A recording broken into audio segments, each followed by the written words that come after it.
అమరావతిలో ఆధునిక సౌకర్యాలతో ప్రధాన రహదారుల నిర్మాణం వేగవంతమైంది.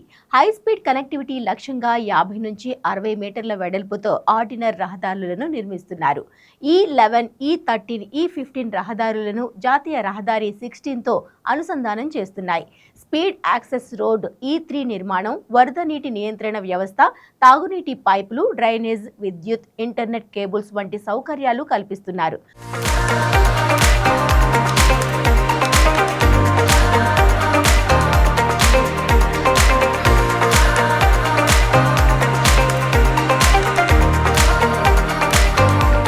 ఆంధ్రప్రదేశ్ రాజధాని అమరావతిలో ప్రధాన రహదారుల నిర్మాణం వేగవంతమైంది.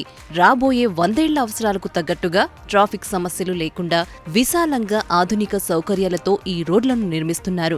హైస్పీడ్ కనెక్టివిటీతో పాటుగా అందించడమే లక్ష్యంగా ఈ రోడ్లు నిర్మిస్తున్నారు. ట్రాఫిక్ జామ్ అవ్వకుండా ఉండేందుకు 50 నుంచి 60 మీటర్ల వెడల్పుతో ఆర్టీరియల్ రహదారులను నిర్మిస్తున్నారు. ఆర్టీరియల్ రహదారులు అంటే నగరంలో ముఖ్యమైన ప్రాంతాలను కలిపే ప్రధాన రహదారులు.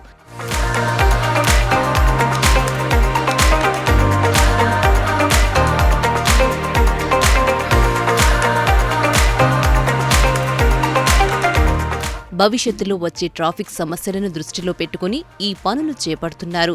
రోడ్లు చాలా విశాలంగా అన్ని ఆధునిక సౌకర్యాలతో నిర్మిస్తున్నారు.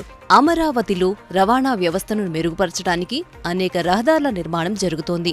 ఈ11, ఈ13, ఈ15 రహదారులను జాతీయ రహదారి 16తో అనుసంధానం చేస్తున్నారు.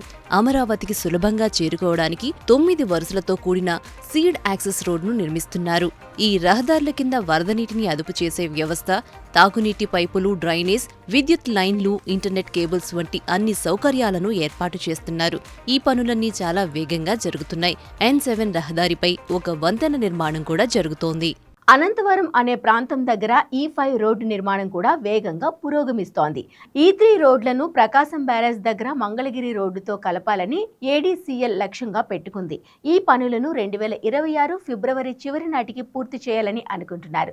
దీనికోసం తాడేపల్లి దగ్గర ఒక స్టీల్ బ్రిడ్జిను నిర్మిస్తున్నారు. ఏడాదిలో ప్రధాన రహదారులన్నీ ఒక రూపు సంతరించుకుంటాయి.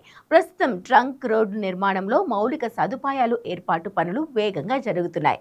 ట్రంక్ రోడ్ అంటే ప్రధానమైన ఎక్కువ రద్దీ ఉండే రహదారులు. ఈ రహదారుల నిర్మాణంతో పాటు వాటి కింద అవసరమైన అన్ని మౌలిక సదుపాయాలను ఏర్పాటు చేస్తున్నారు అని ఏడీసీఎల్ సిఈ తెలిపారు.